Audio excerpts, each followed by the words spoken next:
नमस्कार। फिर से एक बार स्वागत है मेरे चैनल पर। मैं हूँ राज। आप देख रहे हैं हाईवे 33। दोस्तों, आज की जो कहानी है ये झारखंड का एक शहर जमशेदपुर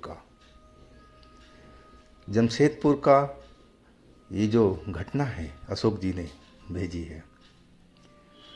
अशोक जी झारखंड के रहने वाले हैं और जमशेदपुर में उनका अपना बिजनेस था। इनकी शादी के बाद ये घटना शुरू हुई थी। तो चलते हैं इनकी कहानी में। लेकिन दोस्तों, आपने मेरे चैनल को सब्सक्राइब नहीं किया है तो जल्दी से कर लीजिए और साथ में बेल आइकन को दबाना मत भूलिएगा। तो चलते हैं हाईवे 33 के इस सफ़र पर। दोस्तों, मेरा नाम अशोक है। मेरे मम्मी पापा और मेरी 3 बहनों का ये परिवार था। सबसे छोटा मैं था। मेरी 3 बहनों को शादी हो चुकी थी और वो अपने घर पर जा चुकी थी। अब ले दे के इस घर में मैं अकेला बचा हुआ था और पिताजी मेरा भी शादी कराना चाह रहे थे। कई जगह से रिश्ते आ रहे थे और आखिरकार एक रिश्ता उन्होंने मंजूर कर लिया था। मैं तो शहर में अपना बिजनेस कर रहा था और शहर में अपना मकान बनवा लिया था। पिताजी तो कुछ दिन रहे माँ के साथ में, लेकिन उनको शहर का कल्चर पसंद नहीं आ रहा था। वो कहते थे कि मेरा दम घुटता है यहाँ पर, और वो फिर गांव में रहने लगे थे माँ के साथ में। माँ कभी हमारे पास भी रहा करती थी और कभी गांव में भी जाती थी।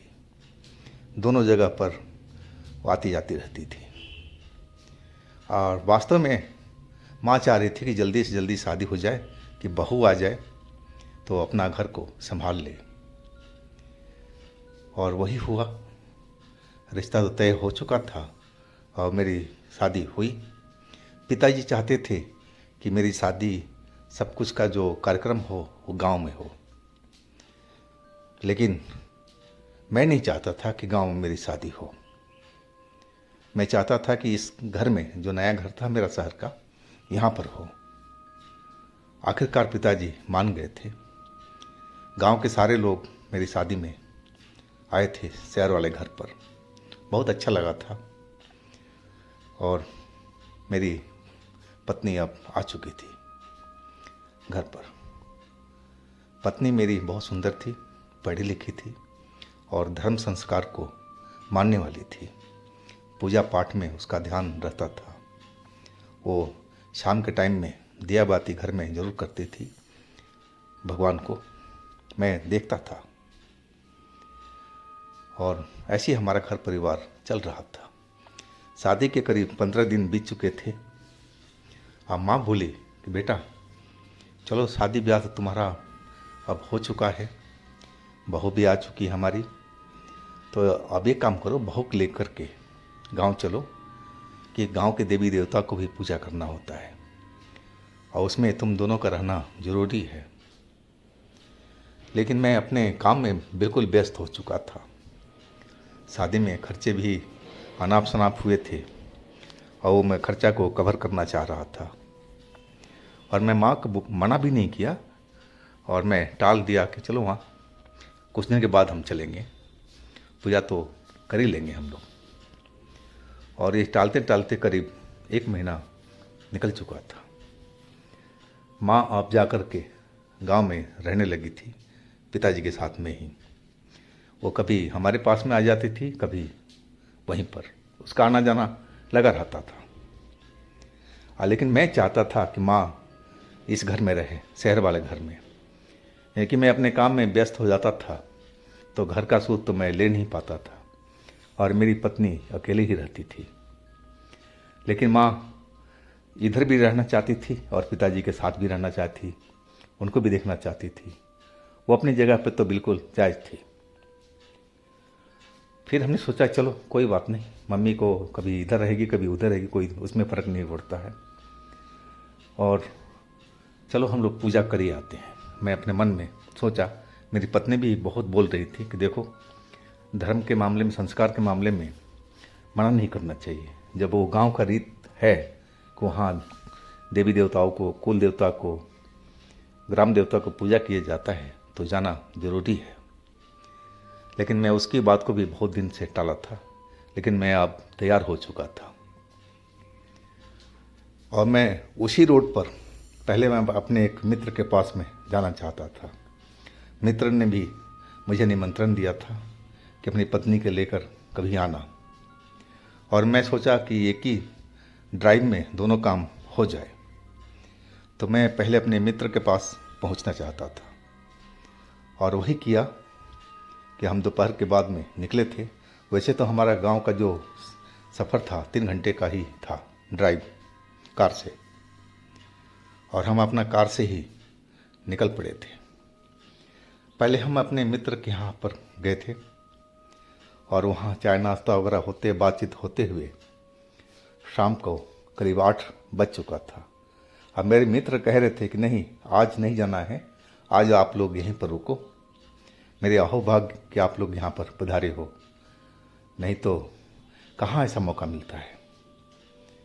मैं बोलने लगा कि देखो भाई जी, हम आते जाते रहेंगे, ऐसी बात नहीं है। अब हमें आज्ञा दीजिए, हमें अपने गांव भी जाना है, और देखो रात हो चुकी है। लेकिन हमारे मित्र तो एकदम अड़े हुए हैं। बोले ठीक है, जाना है, मैं रोकूंगा नहीं, लेकिन खाना बन रहा है, अब खाना खा करके ही निकलना है। और खाने के चक्कर में और टाइम हमारा लग चुका था। जब वहाँ से हम खाना वाना खा करके निकले तो 10 बज चुका था। अब मेरे मित्र बोल रहे थे बार बार कि देखो, रात में जाना ठीक नहीं होता है, बहुरिया साथ में है, नई नई शादी आप लोग की है, तो मैं तो नहीं बोलूँगा कि आप लोग यहाँ से जाओ, सुबह सुबह ही निकल जाना, बहुत बढ़िया रहेगा। आप यहाँ से सफ़र ही कितना है, वो हमें समझा रहे थे। लेकिन मैं सोच रहा था कि हम लोग रात में निकल जाएंगे और सुबह में तड़के पूजा करके और फिर हम शहर के लिए रवाना हो जाएंगे। मेरा ये प्लानिंग था, और मैं उनको मना कर दिया कि नहीं भाई जी, अब हमें जाने दीजिए, हमें तो काफ़ी अब देरी हो चुकी है। और फिर हम विदा होकर के वहाँ से निकल लिए थे। अब वहाँ से जो सफ़र थी हमारी, करीब 1 घंटे की ड्राइव थी। अंधेरा तो काफ़ी हो चुका था, और सड़कें भी अब बिल्कुल सुनसान हो चुकी थी। कोई इक्का दुक्का कोई गाड़ी नज़र आ जाती थी कुछ देर के बाद में, नहीं तो सड़क बिल्कुल खाली ही पड़ी थी। और हम अपने गांव की तरफ चलते जा रहे थे। अब हम उस जगह पर पहुंच गए थे कि जहां से हमें सड़क दाईं ओर मुड़नी थी, अपने गांव के रास्ते पर। और उस जगह पर हम रुक गए क्योंकि मुझे थोड़ा बाथरूम महसूस हो रहा था। नहीं, चलो थोड़ा सिगरेट पी लें और थोड़ा बाथरूम से फ्रेश भी हो लें।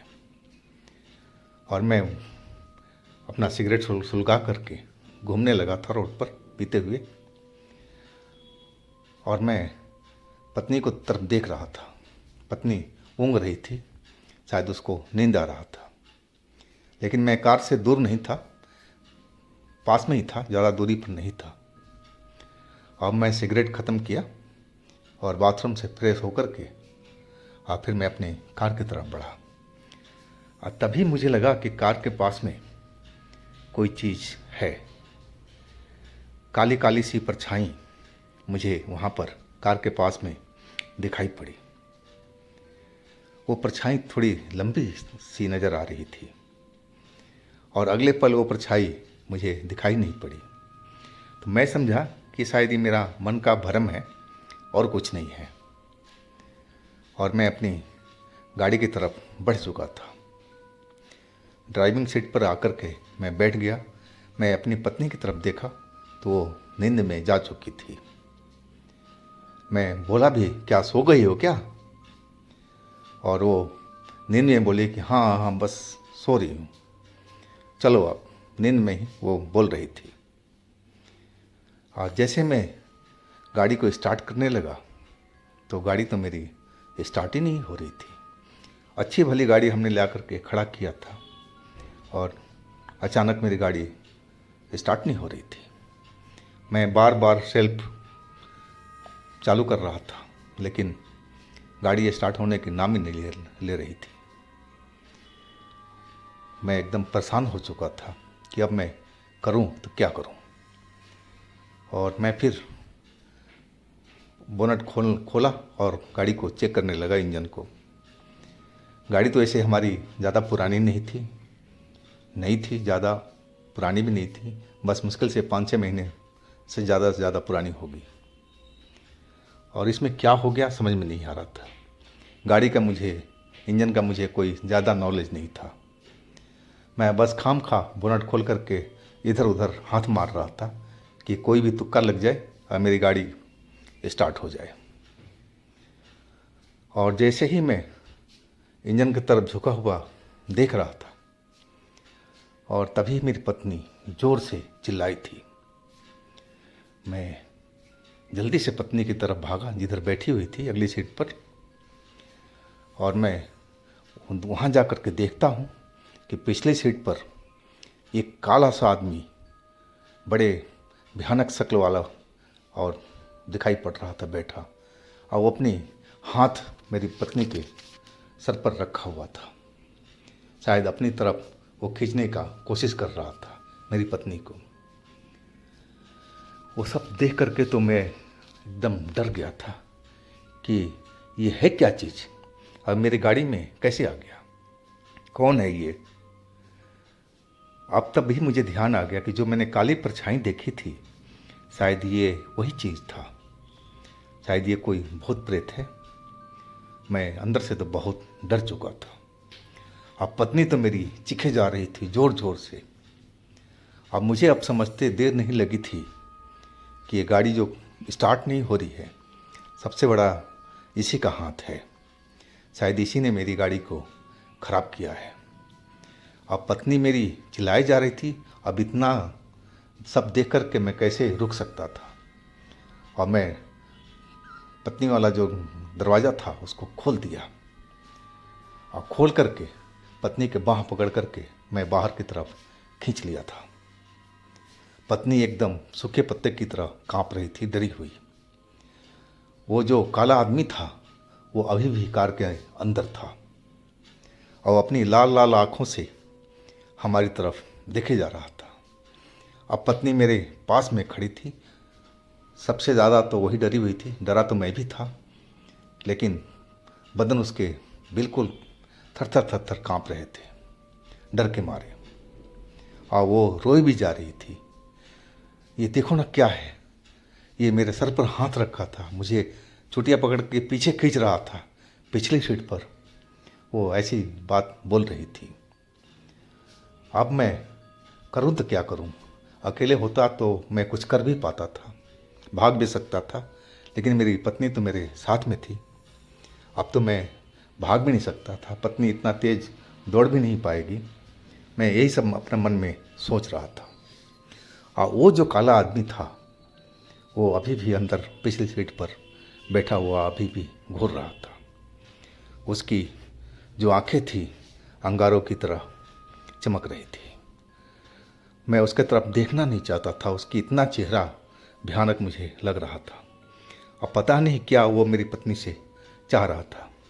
वो तो मुझ पर भी हमला कर सकता था, लेकिन मुझ पर तो कुछ नहीं बोला नहीं, और मेरी पत्नी पर उसकी नज़र थी। और मैं अपना पत्नी के हाथ पकड़े और उस कार से दूर होता हुआ चला जा रहा था कि जितना हम इस कार से दूर हट जाएं उतनी हमारे लिए बढ़िया है। और वैसे ही हम कर रहे थे। और जैसे ही कार से हम लोग कुछ दूरी पर निकले थे और वो काला आदमी तो हमारे फिर आगे खड़ा हुआ दिखाई पड़ा। अब तो हम बुरी तरह से कांप गए थे कि आखिर हम जाएं तो कहाँ जाएं। कार में ये पहले बैठा हुआ दिखाई पड़ा। हम इधर साइड में जा रहे हैं, अपने गांव के साइड में, तो सामने रोड पर दिखाई पड़ रहा है। तो आखिर हम करें तो क्या करें। मेरे मन में बहुत ही घबराहट थी, डर के मारे बुरा हाल था। और पत्नी तो मेरे रोए हुए जा रही थी। और अचानक पत्नी ने रोना बंद कर दिया था और उसका जो बदन कांप रहा था वो स्टेबल हो चुका था। और अपनी जो आंखें थी जो बंद करके रो रही थी, अब उसने अपनी आंखें मोटी मोटी कर ली थी। बड़ी बड़ी सी आंखें उसकी दिखाई पड़ रही थी। इसका ऐसा रूप बदलते देख करके मैं भी हैरान था कि मेरी पत्नी को क्या हो गया। वो तो काला भूत मेरे सामने में खड़ा था, वो तो मुझे नज़र आ रहा था, वो अपनी आंखों से हमें घूरता हुआ दिखाई पड़ रहा था। लेकिन मेरी पत्नी की तो हालत अजीब सी होने लगी थी। वो मुझे धक्का दे दिया मेरी पत्नी ने और एकदम भर्राई आवाज़ में बोलने लगी, उस भूत को ललकारने लगी थी, तू भाग जा यहाँ से, ना तो मैं तुझे ख़त्म कर दूँगा। वो मर्द की ज़ुबान में बात करने लगी थी, जैसे उस पर कोई भूत सवार हो गया हो या कोई देवता देवी उस पर सवार हो गया हो। वो हमारी पत्नी जरा भी नहीं डर रही थी, वो तो उस भूत को ललकारते जा रही थी और आगे की तरफ उसकी तरफ बढ़ती जा रही थी। अब मैं उसका बाँह पकड़ करके पीछे खींच रहा था कि तुम क्या कर रही हो, तुम्हारा दिमाग खराब हो गया है, तुम भूत से लड़ने जा रही हो। लेकिन पत्नी तो मुझे फिर दोबारा धक्का दे दिया था और उसी वक्त वो जो भूत था मुझे दिखाई नहीं पड़ा। पता नहीं सेकंड नहीं लगा था उसको गायब होने में। अब मैं हर तरफ देखने लगा कि शायद उधर से गायब हुआ है तो फिर कार में होगा, लेकिन कार में भी मुझे वो नज़र नहीं आया, ना पीछे साइड में नज़र आया। और मेरी पत्नी वैसे ही मर्दों की ज़बान में ललकारती रही थी कि तू इस जगह से भाग जा, मैं तुझे छोड़ूंगा नहीं, अगर तू पास में आएगा तो तू ख़त्म है, आज मैं तुझे जला दूंगा। मर्दों की आवाज़ में मेरी पत्नी लगातार वैसे ही उस भूत को ललकार रही थी। अब मैं मुसीबत में फंसा हुआ था, एक तो भूत और दूसरी तरफ मेरी पत्नी को क्या हो गया था मुझे समझ में नहीं आ रहा था। और इस बात को लेकर काफ़ी देर हो चुका था, पत्नी अभी भी वैसे ही ललकार रही थी। और मैं पत्नी के पास दोबारा तिबारा पहुंच गया, उसका हाथ पकड़ कर के चलो तुम आ जाओ मेरे साथ में। और पत्नी अब शांत होने लगी थी, धीरे धीरे धीरे धीरे वो नॉर्मल रूप में अपना आ चुकी थी। वो फिर जैसे थी पहले डरी हुई वैसे ही हो गई थी, फिर उसका बदन कांपने लगा था। मैं उसको लेकर के अब अपनी कार में आ चुका था। मैं चारों तरफ देख रहा था लेकिन वो भूत मुझे कहीं दिखाई नहीं पड़ रहा था। और मैं अपनी गाड़ी स्टार्ट करने की कोशिश किया और मेरी गाड़ी सेकंडों में स्टार्ट हो चुकी थी। और फिर मैं तो वहाँ से निकल ही भागा। हम देखते जा रहे थे, मैं देखते जा रहा था कि कहीं भूत हमारे पीछे तो नहीं है, पिछली सीट पर भी और रोड के आजू बाजू में भी, लेकिन वो दोबारा भूत हमें कहीं नज़र नहीं आया। और हम गांव अपने घर पहुंच चुके थे। अब इतनी रात में हमें आया देख करके माँ पिताजी आश्चर्य में डूब चुके थे। माँ तो कहने लगी, बेटा इतनी रात कैसे तू आ रहा है, इतनी रात में तेरे को आना नहीं चाहिए था, वो भी नई भौरिया के साथ में। लेकिन हम लोग अब क्या बोले, अब तो हम लोगों से गलती हो चुकी थी। और मैं माँ को एक एक बात बताने लगा था कि माँ रास्ते में ऐसे ऐसे हमारे साथ में घटना हुई थी। पिताजी हमारी बात सुन रहे थे, वो भी कुछ नहीं बोल रहे थे, वो बात को सारी ध्यान से सुन रहे थे। माँ वो सब बातें सुन कर के आश्चर्य में पड़ी हुई थी, डरी हुई भी थी और आश्चर्य में भी थी। और पिताजी तब बोले कि देखो बेटा, मैं जितना समझ रहा हूँ बहुरिया पर हमारे जो कुल देवता हैं वही शायद उस पर आए थे। कुल देवता ही ने तुम्हारा रक्षा किया है, तुम्हारी और बहुरिया की। मुझे तो ऐसा ही लग रहा है। चलो बेटा, तुम लोग सही सलामत घर पहुँच गए, उतना ही हमारे लिए काफ़ी है। मेरी माँ मेरे पिताजी की तरफ देख रही थी और पिताजी भी उसको समझाने में लग गए थे कि हाँ, जो कह रहा हूँ वो बिल्कुल सच्ची बात है। जब भी हम लोग पर कोई विपत्ति पड़ती है तो जो हमारे कुल देवता हैं वो हमेशा साथ देते हैं। हमारे पुरखों ने भी ऐसा मुझे कहा है और पुरखों द पुरखों हम लोग सुनते चले आ रहे हैं। पिताजी की बात सुनकर के मैं भी आश्चर्य में पड़ गया था, क्या ऐसा भी होता है क्या। लेकिन अब हम लोग सही सलामत अपने घर में थे।